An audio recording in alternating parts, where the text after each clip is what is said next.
All right. Hello and welcome back to Multifamily Strategy Live. I'm Christian, your channel host. Officially now streaming pretty much everywhere. So whether you're watching on YouTube, X, Facebook, LinkedIn, Twitch, Kick, whatever, all the things that we push out to, wherever you're coming in from, super excited to have you guys here. Grateful for those who are going to be attending today. If you guys have any questions, please post them in the comments. This is an interactive live event that we do every single week at the same time, 5 Central. Today, we're talking about private capital. This is something that happens all the time. The money for the middle of your deal, like your earnest money, if you don't have it, how do you close? We talk all the time about using creative finance, buying real estate without money. But where does that money come from and how do you actually pitch this? This is something that I've noticed a lot of people seem to have a huge weakness in. And a lot of people think that the main thing is going to be what is the return and how are you going to grow my money? What you're going to find on today's episode is how you actually grow people's money. While very important, is the third most important of 3 major points that you need to hit in every single presentation that you do. By the way, I'm going to go ahead and pull up a presentation of an example of a capital pitch that I have used to raise a couple $1 million recently. So I'll actually go through a summarized version of that exact flow. So I'll prep that here on my other screen here, and I will share that as we go. But first of all, for today's lesson, first and most important thing when you are raising capital for a deal, if you are bringing private capital into an opportunity, you need to follow the order of deal, debt, equity. So many people stress out about the finances. I don't have the money, so I can't buy apartments. Guys, I bought hundreds and hundreds and hundreds, about $50 million of real estate, and I've never had the money. The money comes in, it goes out, I have cash, I buy a deal. Then I find another deal. I don't have liquidity yet. How do we keep buying them? We start with the opportunity. So the first thing you have to do is make sure that you have an opportunity. Imagine it like you're selling a car. If you go to a client and you say, hey, I would like you to buy a car. Okay, what car do you have to sell me? I don't know yet, but it's going to be fantastic and I'm going to get you a great price. All right, but how do I know it's the right deal for me? I'm going to make sure it's the right deal just for you when it comes up. But what am I buying? I don't know yet. I don't have it yet. If you don't have a product, if you don't have a deal, it's going to be really hard for you to bring in outside capital. What am I presenting? I'm not presenting anything yet. I'm presenting an idea of a deal and what I hope the deal will look like. That is not how you raise capital. So if you're on the front end of your career, or you've bought a few rentals and you're just now looking at, okay, well, how do I buy beyond the capital of my own bank account? This is the first thing that you need to get done. It's the deal first every single time. You need to develop a product to pitch, which is the opportunity. All the money is related to this opportunity. Then, before we get to where's the rest of the money come from, there's a bunch of debt products you can use. Seller financing is very common, especially today.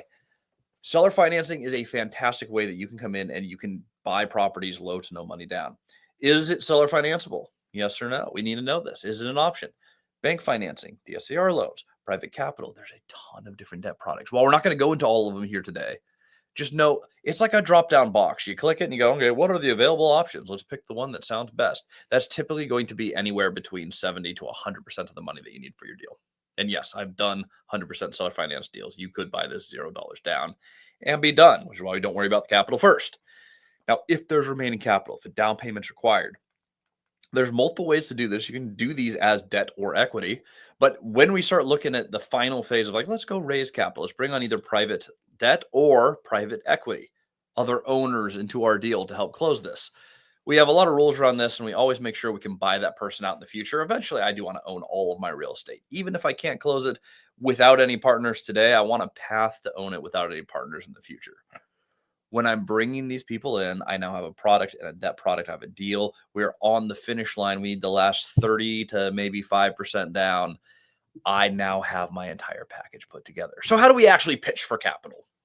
The reason we're all here, the topic of today's video. Most people get very excited about the story. I'm going to share a presentation. I've actually never done screen share on StreamYard before, so we'll figure this out today. In theory, it should work. I'm not too bad at tech. When we go ahead and pitch an idea, I want to fully describe what the project is. Not just the good stuff, the good and the bad. Now, the bad is always pitched as, hey, this is the thing that needs to be fixed, and this is how we're going to fix it, and this is why we're going to make so much money. The problem is why the deal actually makes sense.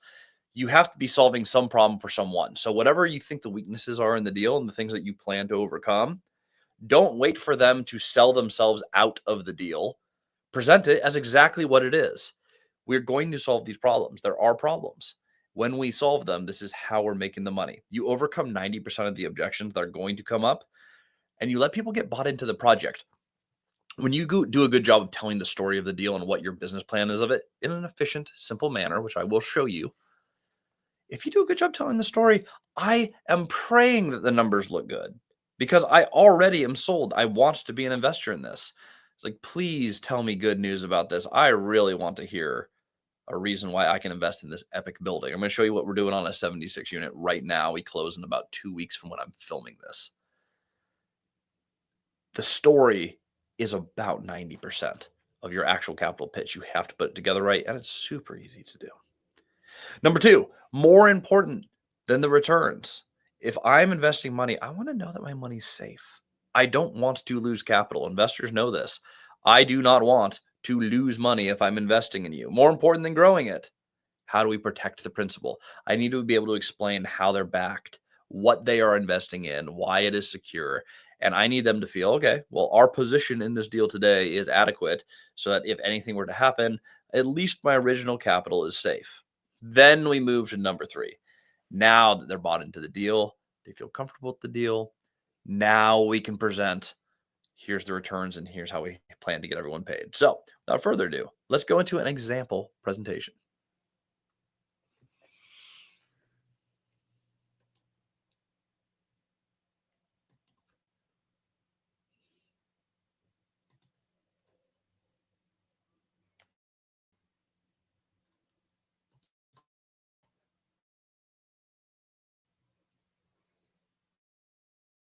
The joys of going live present. At the speed this will let me go. The fun thing about going live can only go the system wants to let you. There we go. Make sure StreamYard is actually showing what I want to show y'all. Yes, good. All right, guys. Let's start with the opportunity. Now, again, this is fully funded. This is not a presentation for capital. This is an example of a presentation I've done many times. We raised $2 million off this exact 18-slide presentation, but this is the general flow that I just explained. First thing you're going to do, always give your deal a title. I actually took this from Fixer Upper, but every project they had a name. Again, you're trying to get buy-in to the project and you're trying to get people excited about your project. Now, I'm not all that creative. You guys can do better than me on this, but I just called it the neighborhood deal because we're literally buying an entire neighborhood.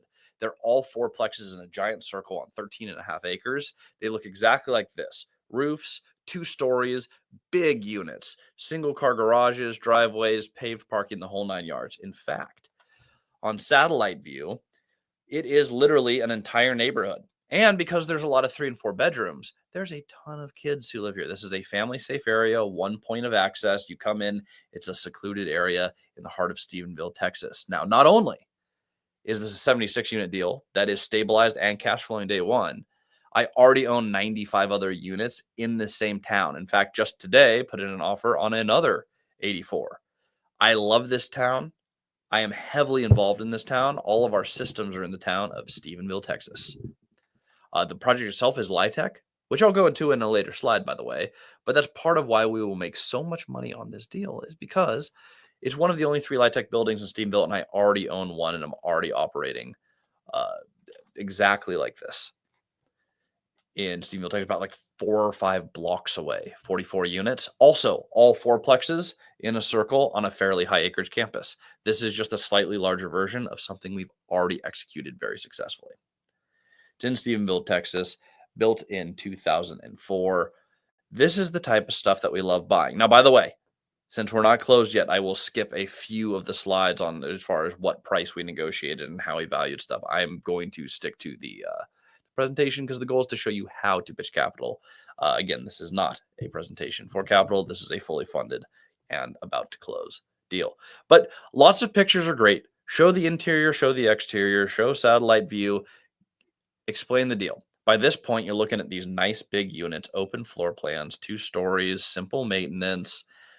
This is the type of stuff that someone's like, okay, I'm seeing what we're doing here. Qualified contract.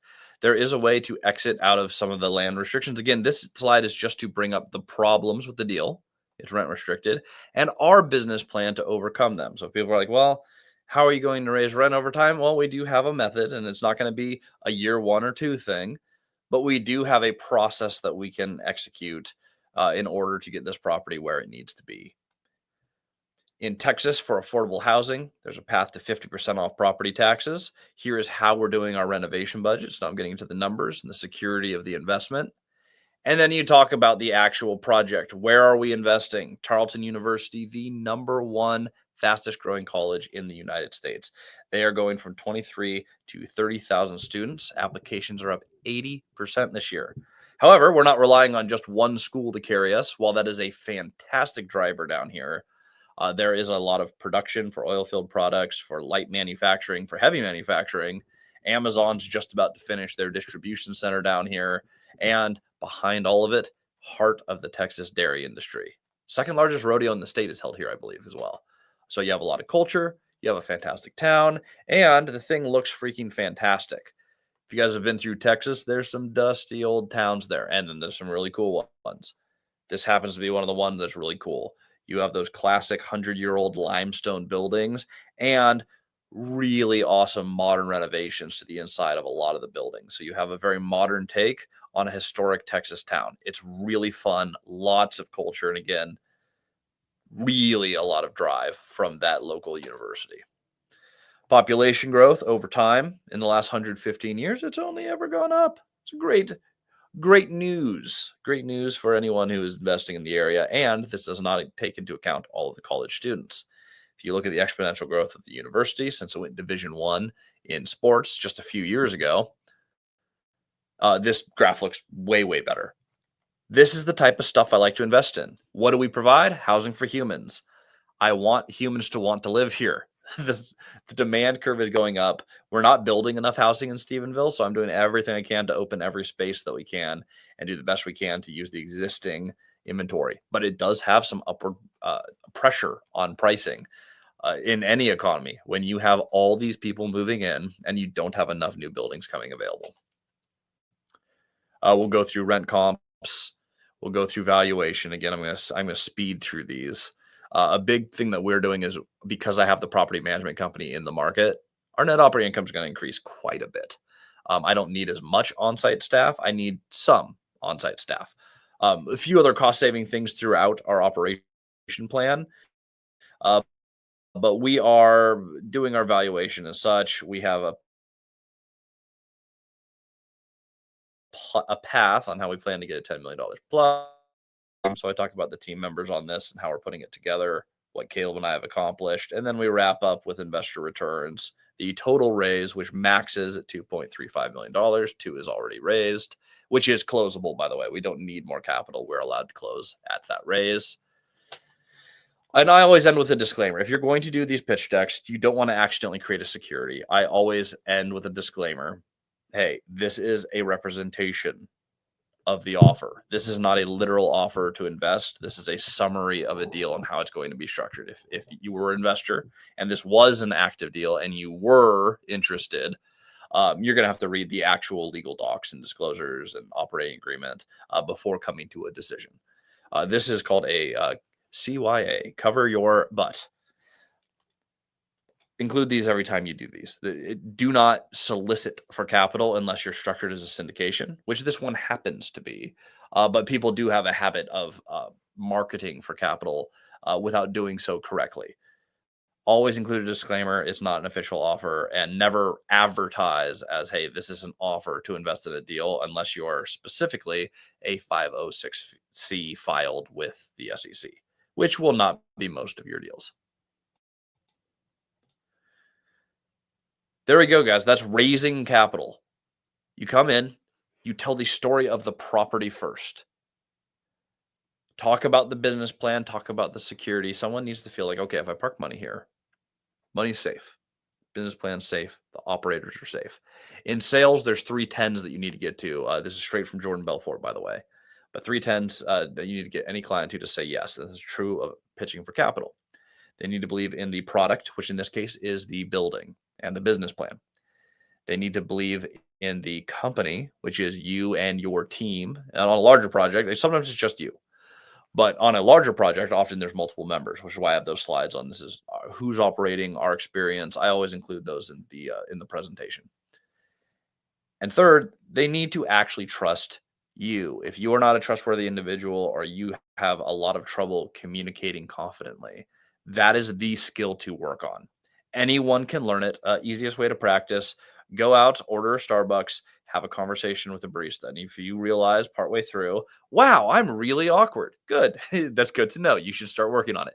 But you can practice this at restaurants. You can practice communication with friends. There are a ton of books on communication. I don't even know which one to recommend first, but there are a ton of ways to easily learn. And I'm sure there's a ton of YouTube on it. Easily learn how to effectively communicate with others. If you can get that skill, the rest of this, it writes itself. All right, we have some questions in the chat. I'm going to start busting through these, and then we will adjourn. By the way, webinar is tonight. If you guys go to my Instagram, I don't think I have a link in this description here. I apologize for that. My Instagram is Christian Osgood. If you guys joined our multifamily strategy brand channel, you can join the webinar for free. I'm going to go over creative finance tonight for about 90 minutes on how you can buy deals with or without money, how you can do it low to no money down. Some of these no money down, even better strategies that I've used to get paid to buy a deal that cash flows day one.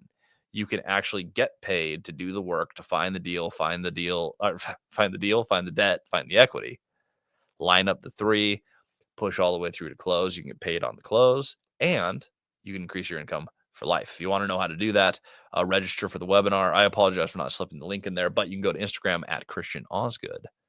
Go to the Multifamily Strategy brand channel, and there's a link right there waiting for you. Register tonight. That'll be after this in about 40 minutes from this live.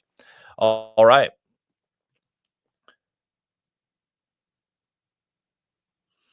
So he has $50,000 to invest. Now, I don't have any active deals that I'm currently raising for, but I always do. A great way to get around me and my deals, I have found, is I like to work with people who've already gone through the multifamily strategy community. Not because I just want to sell more courses. That's not the goal at all. In fact, I limit how many people can be in the mentorship. I like to work with people who I know, like, and trust. And so building a relationship is a first step. Then just keeping in touch. I tend to talk about the deals that I'm doing. So if you were to follow the YouTube channel, follow on Instagram, stay tuned. I'll usually talk about the things I'm going under contract for. If you're interested, you can always reach out. If you have $50,000, most of my minimums for investment are 100. But on certain deals, if you wanted to make that connection and joining multifamily strategy is out of the question, which I understand, it's not for everyone. If that's out of the question, you can shoot me an email at christian@multifamilystrategy.com, and I'd be happy to try to connect with you. Again, not actively raising right now, but there's always projects in the pipeline. I got some cool ones we're working on. Oscar was able to get multiple deals and go under contract. That's what I'm talking about. Okay, so if you guys have been watching the live for a while, Oscar is one of the people who hops on here and asks questions very consistently. Okay, so you're multiple deals, you're under contract. That is amazing.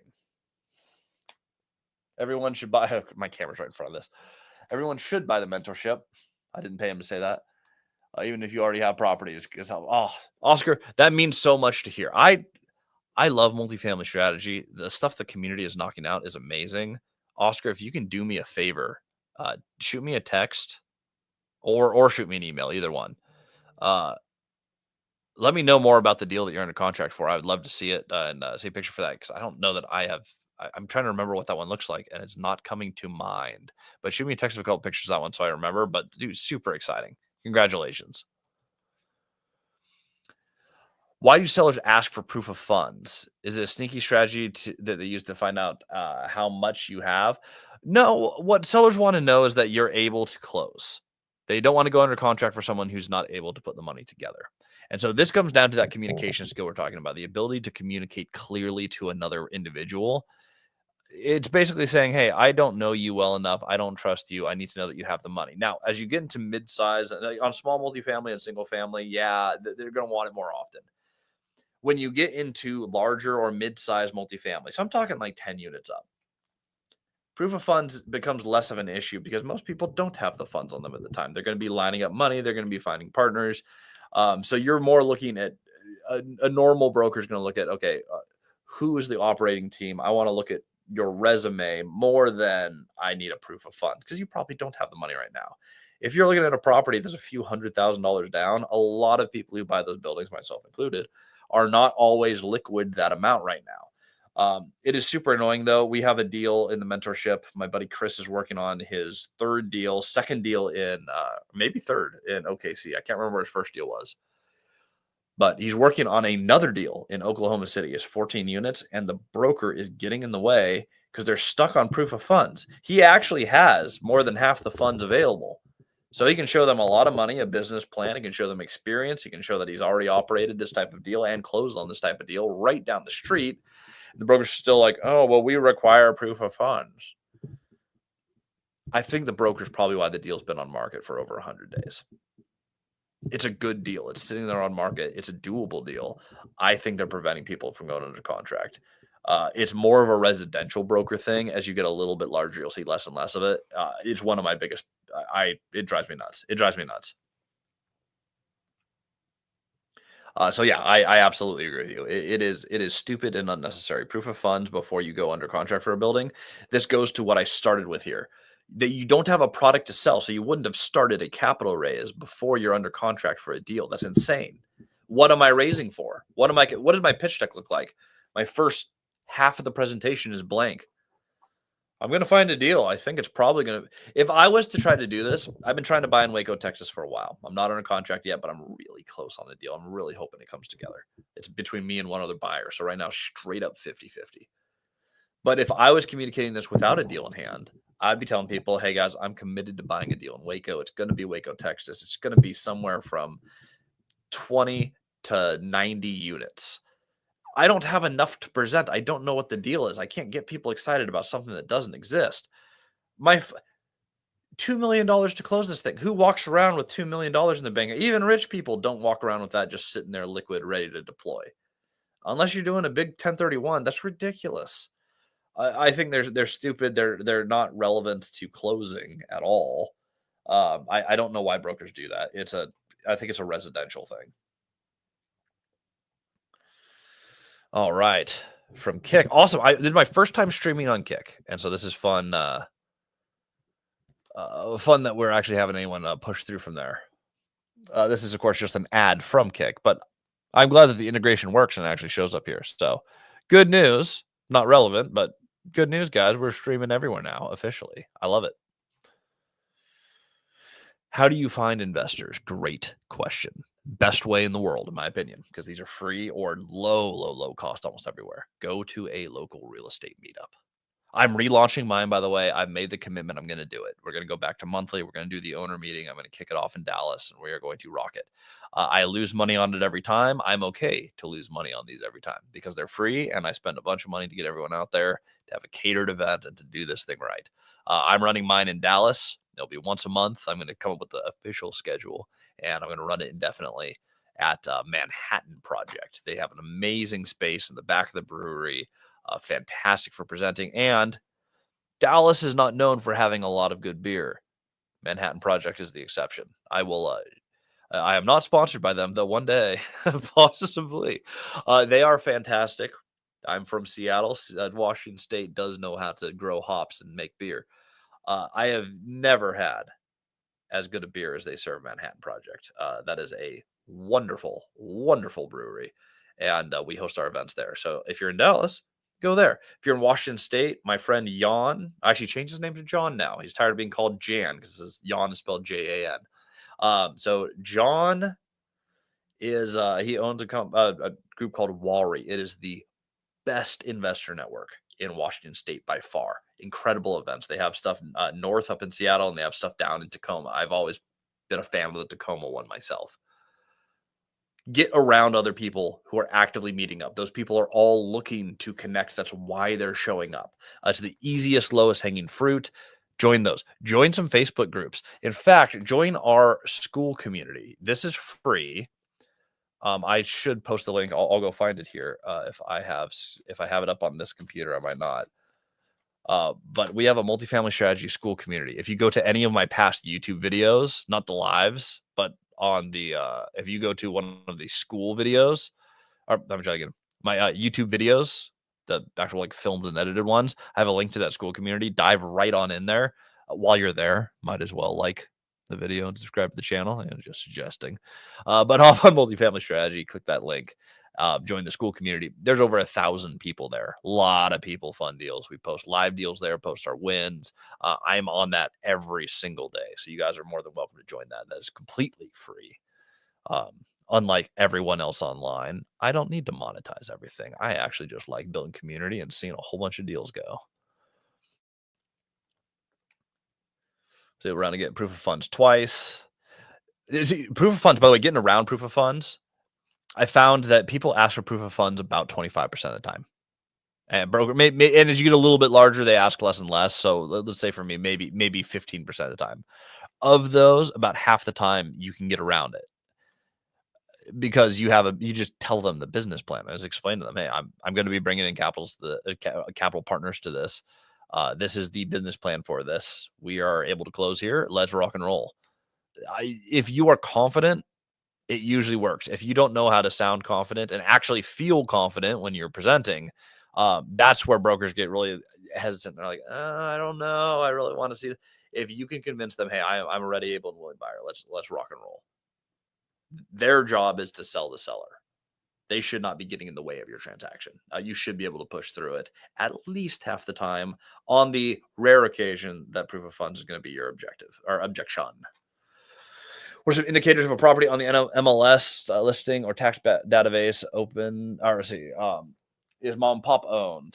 I don't actually really care if it's large venture owned or mom and pop owned. Mom and pop is great. I do a lot of seller finance with them. I also have done some large seller finance with institutions. The 76 unit that I used as an example earlier, that's institution owned. They're a big institution out of California. I'm not looking for the lowest hanging fruit. I'm looking for multifamily deals in the market I want to go. And I want to be connected with everyone in my market because then everyone sends me the deals and I'm just another player in the market. People know who I am. That is immensely helpful if you're trying to knock out a whole bunch of rentals. So I don't look for those indicators because I just look for who owns the building. Let's go call them and let's knock this thing out.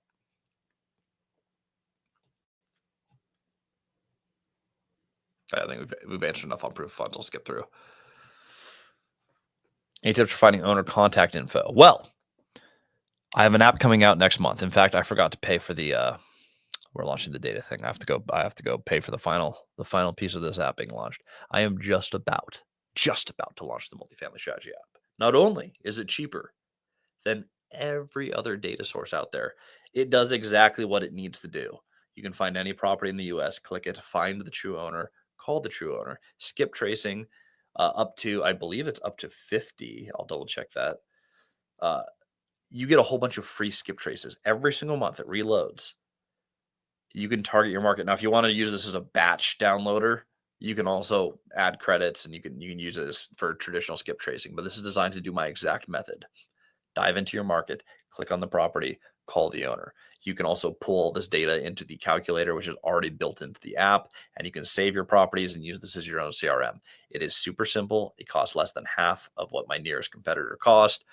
We had a problem of everyone's systems do a billion things. They're hard to use, and while they're cool, they cost a lot of money every month. We came up with a super cost-effective app. We're just about to launch Android, iOS. That's going to be the best way to do it. Until then, if you want to do it for free, do the good old Google Maps. If you want to do a paid version, you want to streamline it, the current people in the space are Reonomy and PropStream are probably your top two that have pretty good owner contact information. By the way, I use their data source, the same data source as them, plus some additional ones. We will have the best owner data out there by far. I have like 5 different streams that automatically scrub. It's awesome. Been working on this since November of last year.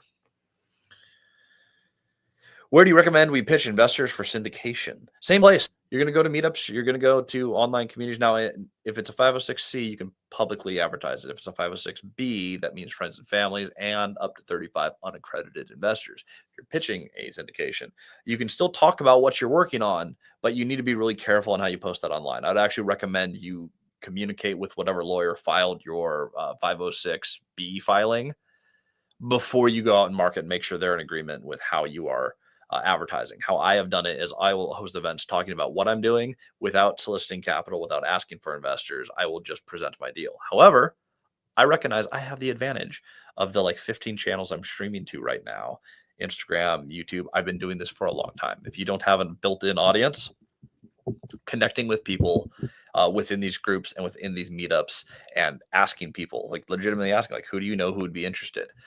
So friends of friends, contacts, and contacts of contacts. It is so easy to build your network. But my first deal, I had never raised capital before. I did not have any of these skills. I did a $300,000 raise. It took 2 days. I didn't know anyone. I had never met anyone that invested in that deal. 3 people, $100,000 each, closed it out. In retrospect, by the way, should have done 600,000, and probably still 3 people, but it should have done 600,000 and not try to renovate the building out of cash flow. But that's a story for another time. We still made $1 million on one deal. It's not half bad. How do you find brokers' phone numbers in detail? I got connected with a broker in person. Oh yeah, go on to something like Crexy, and they'll have the listing broker right there. So what I'm looking for, I'll show you guys how to do this right now. Actually, present. Give me a second. I'm gonna dive right into it. We're gonna go to Crexy.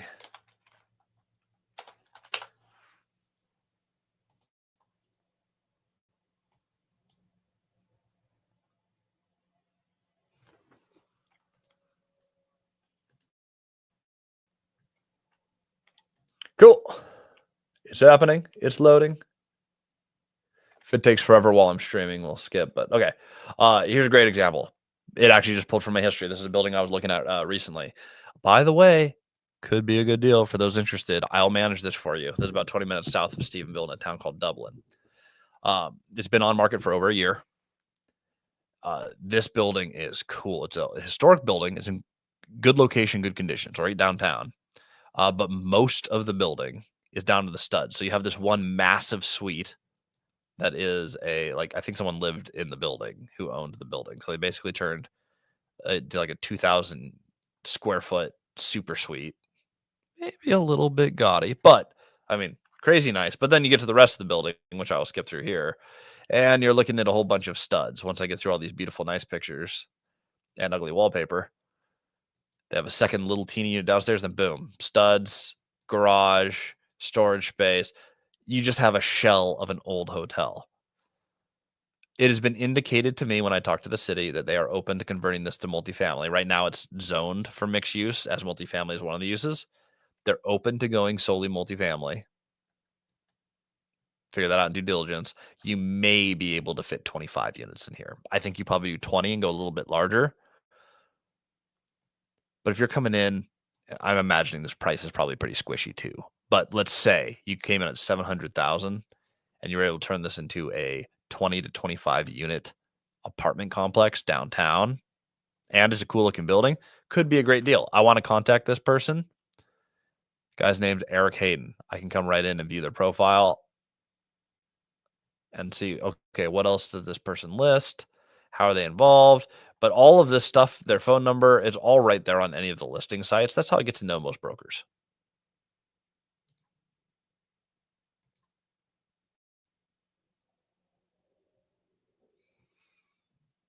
And if you log in, which is free, by the way, it will display the number right here.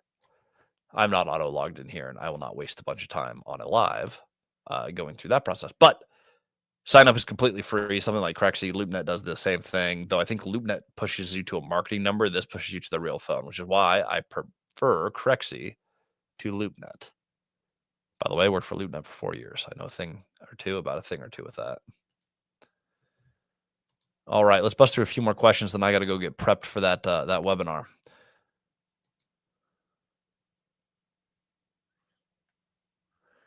Well, thank you very much. And also, I'm so glad there's on the Facebook group. We have so many different places to post stuff, by the way.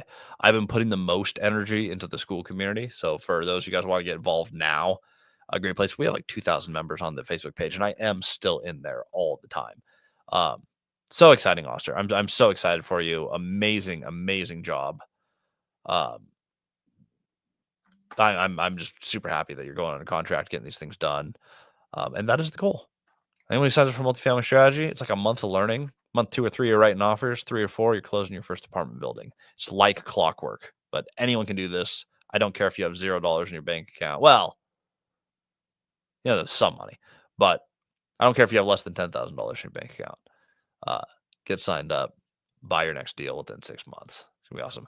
Dave, I'm looking forward to the app too. My dev team's been beating me up to I need to update my software subscription to get their final feeds connected. But it is I'm really proud of how it looks so far. I'm excited to get that thing launched. It's gonna be a massive project, and we are this close to done. Where would we find a loan sponsor? Again, same place. It's almost always your capital contributors. In fact, on the 76 unit, one of my capital partners I came in. I have the network, I have the experience. They decided they wanted to see more liquidity because it's my first time going direct to Fannie Freddie. So instead of seeing the normal amount of liquidity one would expect, they wanted to see about double that in our accounts. Since I don't have double the liquidity that they would usually need, one of the other investors who's already putting in hundreds of thousands of dollars is being added as a sponsor. So it's Caleb, Christian, and then we add one more key principal. They were already completely invested in the deal for hundreds of thousands of dollars. That's usually who it's going to be. Now, on a deal where you're not doing a syndicated structure, which is almost all of my deals. I've done syndication once. I'll probably do one more this year on a larger property for a bigger raise. But most of my stuff is joint venture. You're usually just signing on the loan with your other partners. So everyone sponsors the loan effectively. But if you're doing a larger raise and you do happen to have more than 5 people, that's where you start syndicating. If you have 5 or less members, JV every single time. Do not syndicate those. But 5 or less partners, everyone's a signer on the loan. You're set. In a syndication, it's usually the largest few investors are also going to be sponsors of the loan. When you get to that size loan, it's almost all non-recourse debt, so it's usually not a big deal. It's just a few extra steps for them to get underwritten.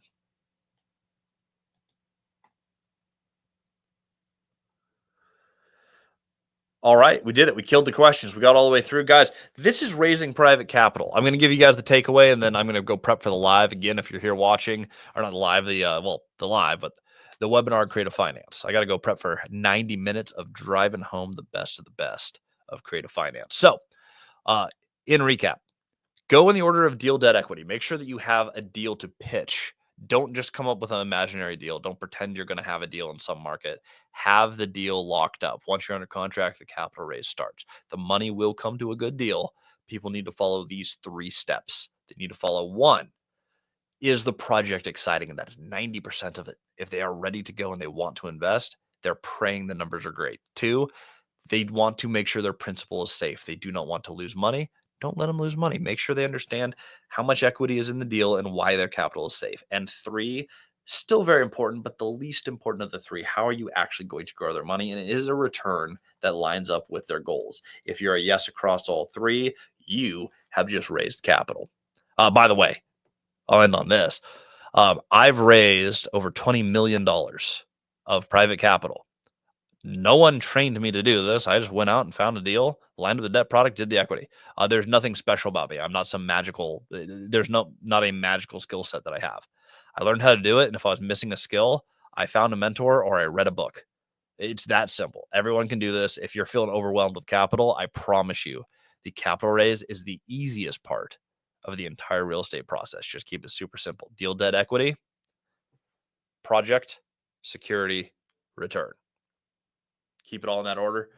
your money will find your deals. I'll see you guys on the next episode. And for those joining the webinar, hop over to my Instagram, join the brand channel. The link is sitting right there in the Multifamily Strategy brand channel. I'll see you on the webinar.